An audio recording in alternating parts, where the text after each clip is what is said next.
আসসালামু আলাইকুম ওরহমতুল্লাহ বরকাত আলহামদুলিল্লাহ ওসলাতু ওয়াসসালাম আলা রাসূলিল্লাহ ওয়া বাদ। সম্মানিত ভাই সকল, রমজান প্রায় শেষের দিকে, কোনো ভিডিও এবছর করার সময় পাইনি। তো আজকে একটা প্রশ্ন দেখলাম খুবই গুরুত্বপূর্ণ, সেটা আমাদের সামনেই আসছে কাজটা, সত্যি আমাদের সেটা দরকার। সেটা হচ্ছে ফিতরার বিষয়ে। ফিতরার বিষয়ে একটা আলোচনা আমরা শুনছি বিভিন্ন সোশ্যাল মিডিয়ার মাধ্যমে, যে ফিতরা আমরা কীভাবে দেবো, টাকা দিয়ে দেবো নাকি খাদ্য দিয়ে বা চাল দিতে হবে। এ নিয়ে আপনারা দেখছেন ওলামাদের মধ্যে বা আলেমদের মধ্যে অনেক কথা আলোচনা শুনছেন। তো এক পক্ষ বলছে যে খাদ্য দিতে হবে, আর অপর পক্ষ বলছে না টাকা দিয়ে হলে চলবে। তো খাদ্য দিতে হবে, এটাই হাদিস থেকে প্রমাণিত।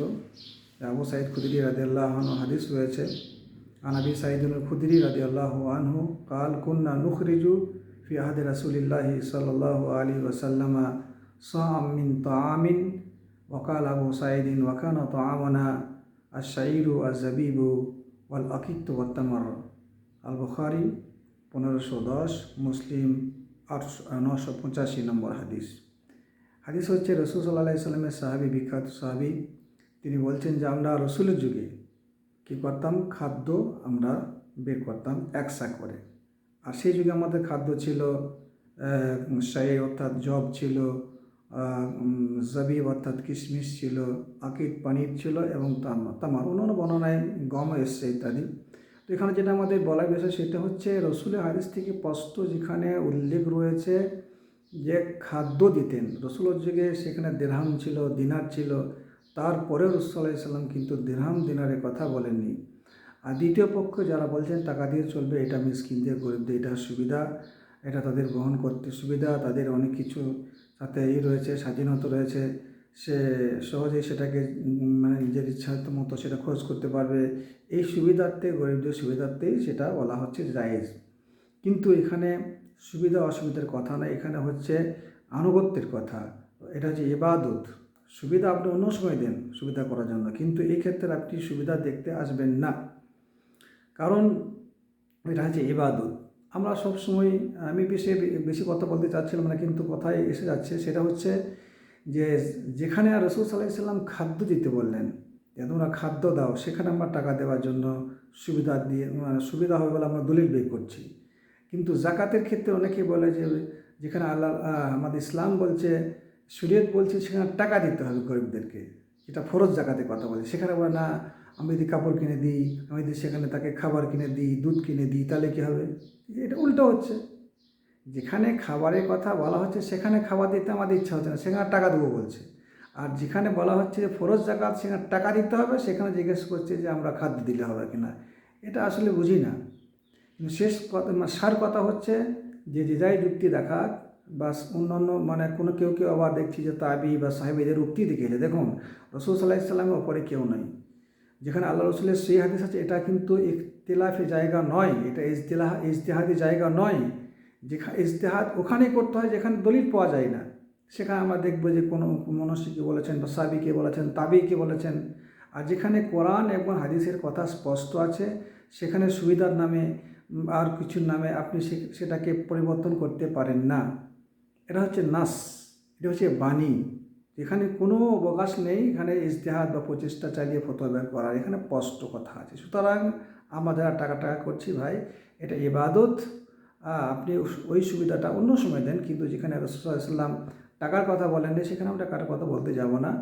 আর আপনি সেটা রিস্ক নিতে চান কেন, এ কথা সে। আর দ্বিতীয় হচ্ছে আরেকটা, এর চাইতে আরও গুরুত্বপূর্ণ কথা হচ্ছে, টাকা দেবো না চাউল দেবে, এটা তো একটা বিষয়, কিন্তু এর চাইতে আরেকটা গুরুত্বপূর্ণ বিষয় যে আপনি চাল দেন আর টাকা দেন, যাই দিন, আপনি কোন সময়ে দিচ্ছেন এটা দেখতে হবে। আমার মধ্যে দেখছি যে অনেকে কী করে, যে চাল জমা করে নেয়, সর্দার ঠিক করে সেই ঈদের দিনে সকালে চাল জমা করে, আর সেটাকে বন্টন করা হয় 1 সপ্তাহ পরে, 2 সপ্তাহ পরে, আবার 3 মাস, 4 মাস, 6 মাস পর্যন্ত লেগে যায়।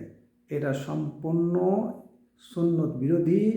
এটা রাসূল সাল্লাল্লাহু আলাইহি ওয়াসাল্লামের ভাষায় ফিতরা আদায় হবে না।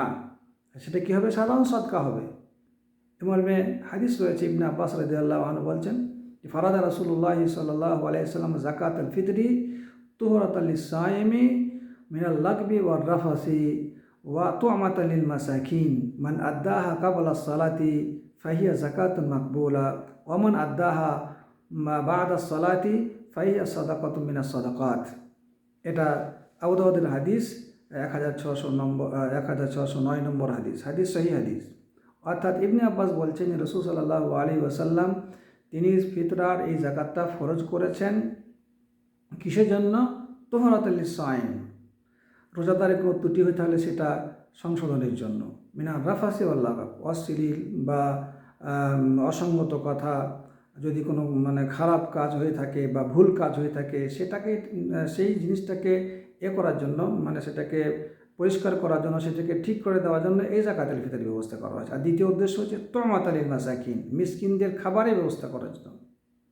তারপর আল্লাহ রাসূল দেখুন গুরুত্বপূর্ণ কথা বলেছেন, বলা হয়েছে যে মান আদ্দাহা ক্বাবলা আস-সালাহ, এখানে সালাতুল ঈদের নামাজের আগে যে ব্যক্তি এই সাদকাটা দিয়ে দেবে সেটাই হচ্ছে গৃহীত, অর্থাৎ ফিতরা হিসাবে গৃহীত, সেটা কি হবে?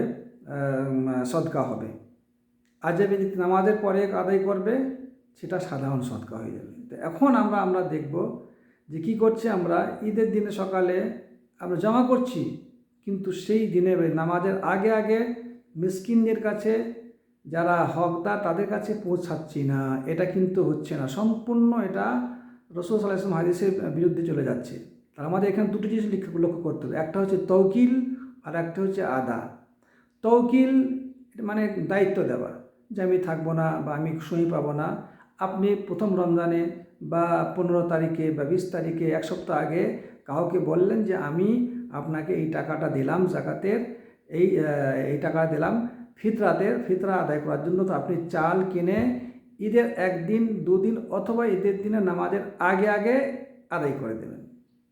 তো কেউ যদি আদায় কি জমা করা নয়, সর্দারের কাছে আদায় করা মিসকিনদের কাছে পৌঁছিয়ে দেওয়া, এটার নাম হচ্ছে আদায়, এটা বুঝতে হবে। আর একটা হচ্ছে তৌকিল, দায়িত্ব দেওয়া।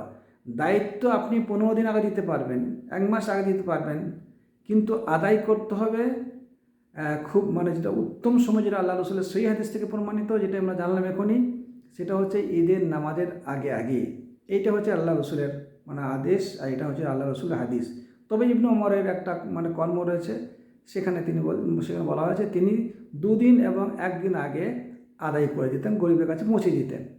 তো আমাদের কর্তব্য, যদি আপনি সঠিকভাবে যেটা রাসূলের হাদিস উপর আমল করতে চান, তাহলে ঈদের দিনে সকালে নামাজের আগে কী করবেন, আপনি গরিবদের পৌঁছিয়ে দেন, ঘরে ঘরে পৌঁছাইতে হবে। শুধু সর্দারই বসে থাকলে হবে না, যদি দায়িত্ব নিতে হয় তাহলে ঘরে ঘরে মিসকিনদের কাছে পৌঁছাইতে হবে। এইটাই হচ্ছে আমার দায়িত্ব, এটা হচ্ছে আমার দায়িত্ব। আর কিন্তু আমরা সেটা করি না। এইভাবে করলে কিন্তু যাকাত আপনার আদায় হচ্ছে না। আপনি দায়িত্ব নিচ্ছেন এবং দায়িত্বটা বুঝে নিতে হবে যে এটা কি করণীয়, এটা হচ্ছে আসল জিনিস। আমাদের দেশে এটা চলছে, আমরা এটা যেন না করি, আমি এটা বলার জন্য আজকে এটা বললাম। আমাদের দেশে আমরা যদি চান তাহলে আপনারা একটা কমিটি তৈরি করুন, গ্রামে প্রত্যেক গ্রামে এরকম হওয়া দরকার, যে আমরা 1 সপ্তাহ আগে 15 দিন আগে জমা করব এবং ঈদের দিনের সকালে বা 1 দিন আগে অথবা 2 দিন আগে বাড়ি বেশি চালগুলো আমরা দিয়ে আসবো। এখানে সৌদি আরবে সেভাবে হয়। সৌদি আরবে আমাদের এখানে যে করা নিয়ম আছে, সেখানে আমরা দেখি যে 1 সপ্তাহ আগে মানুষ কী করে ঘোষণা দেয় যে আপনারা চাল জমা করতে পারেন, সেরকম ওকালা বলা, এটাকে দায়িত্ব দেওয়া। এখানে ডাইরেক্ট চাল কিনে দেয় এবং সেই চালটা ঈদের দিনের সকালে কী করে নামাজের আগে তারা, বা 1 দিন আগে অথবা 2 দিন আগে, এটা অধিকাংশ সময় দেখি যে সময় সংকীর্ণ, সেই হিসাবে হয় ঈদের দিন 1 দিন আগে সেটাকে যারা গরিব মিসকিন, তাদের যারা হকদার, তাদের কাছে পৌঁছিয়ে দেওয়া হয়। তো আমাদের এটা করার দরকার, কিন্তু আমরা একদম এটা মাথায় আমাদের নেই যে ঈদের নামাজের আগে পৌঁছাইতে হবে। আমাদের 6 মাস পর্যন্ত চলে যায়, আসে গরিব মিসকিনদের হক এটা। আর একটা বলে দিই, এটা মাদ্রাসার অনেক চেক নিয়ে আসে ফিতরার, এটা কিন্তু ঠিক নয়। এটা আমরা বলে দিচ্ছি পরিষ্কার করে, এটা আমাদের দায়িত্ব, আল্লাহর কাছে আমাদের প্রশ্নের সম্মুখীন হতে হবে। আমরা এটা বুঝতে পারছি যে এটা মিসকিনদের হক। মাদ্রাসায় চেক নিয়ে যারা ঘোরেন, এটা মাদ্রাসার হক নয়। মাদ্রাসা চালাইতে হলে নিজে আলাদা টাকা দিয়ে আপনাকে চালাইতে হবে, এটা ঠিক নয়। আর এটা 6 মাস পর্যন্ত, 3 মাস পর্যন্ত দেখি আমরা যে আসছে না, এটা যাকাতুল ফিতরা এটা উদ্দেশ্য নয়। যাকাতুল ফিতরা উদ্দেশ্য হচ্ছে মিসকিনদের খাবার হতে হবে এবং মানে নামাজের আগে আগে তাদের কাছে পৌঁছাইতে হবে। এটা হচ্ছে এই জাকাতে ফিতরার আসল উদ্দেশ্য। আল্লাহ আমাদের সকলকে বোঝার এবং আমল করার তৌফিক দিন। এখনও পর্যন্ত আমরা অনেক ভুলে রয়েছি, কিন্তু কে কার কথা শুনে যে আমরা যেটা চলছি, যেভাবে আমরা চলে আসছি সেভাবে চলছি, কিন্তু আমরা এগুলো বোঝার চেষ্টা করছি না। আল্লাহ আমাদের সকলের ইবাদত কবুল করুন। আসসালামু আলাইকুম ওয়া রাহমাতুল্লাহি ওয়া বারাকাতুহু।